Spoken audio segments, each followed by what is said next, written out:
Hello welcome back. ഇന്ന് നല്ലൊരു immunity booster recipe ആയിട്ടാണ് വന്നിട്ട്. ഇത് കാട എന്ന് പറയും.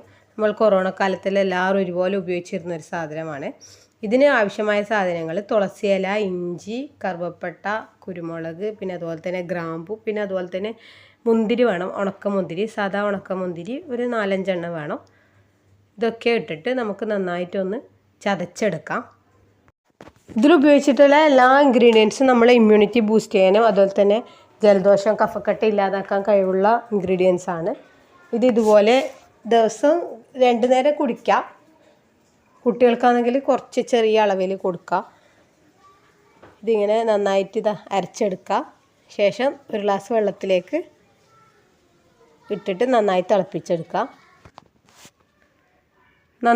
തിളപ്പിച്ചെടുക്കുക. സാധാരണ ക്ലൈമറ്റ് ചേഞ്ച് ആകുന്ന സമയത്തും പിന്നെ അതുപോലെ തന്നെ ചൂടിൽ നിന്ന് തണുപ്പ് മാറുമ്പോൾ തണുപ്പിൽ നിന്ന് ചൂടിലേക്ക് വരുമ്പോൾ എല്ലാവർക്കും കഫക്കെട്ടും ജലദോഷമൊക്കെ പിടിക്കാറുണ്ട്. ആ സമയത്തൊക്കെ കുടിക്കാൻ പറ്റിയ നല്ലൊരു ഇമ്മ്യൂണിറ്റി ബൂസ്റ്ററാണ്. ഉണ്ടാക്കി നോക്കാത്തവരൊന്നും ഉണ്ടാക്കി നോക്കാം. നന്നായി തിളച്ചതിന് ശേഷം ഒരു അരിപ്പയിലൂടെ നമുക്ക് അരിച്ചെടുക്കാം. ഇനി ഇതിലേക്ക് ഒരു പകുതി ചെറുനാരങ്ങയുടെ നീര് ഒഴിച്ചു കൊടുക്കാം.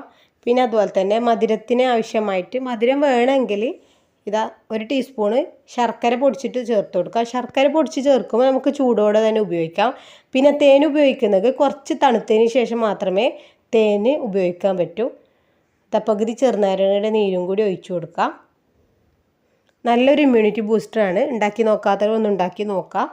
പിന്നെ ചാനൽ ആദ്യമായിട്ട് കാണുന്നവരാണെങ്കിൽ പ്ലീസ് ഒന്ന് സബ്സ്ക്രൈബ് ചെയ്ത് സപ്പോർട്ട് ചെയ്യുക. Okay, by.